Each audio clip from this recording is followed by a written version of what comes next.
I'm gonna use our dry shampoo, No H2O Dry Shampoo. Super great for refreshing your hair. I haven't washed my hair for a week, so my hair is really gross and dirty.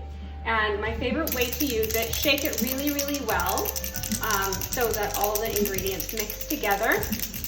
And then spray it right on your roots in a parting. So I usually spray it right in the part that I normally part and kind of in the front.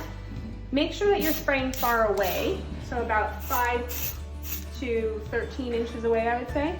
And then I go through and just part, spray, part, spray.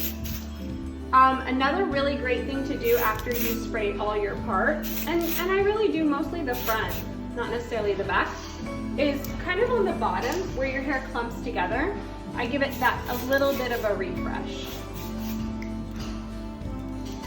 And as you can see, my hair is really dark. So one thing that was really important to me when we formulated it is to have a very translucent dry shampoo. So there you have it, Nuuvo Haircare Dry Shampoo, get yours.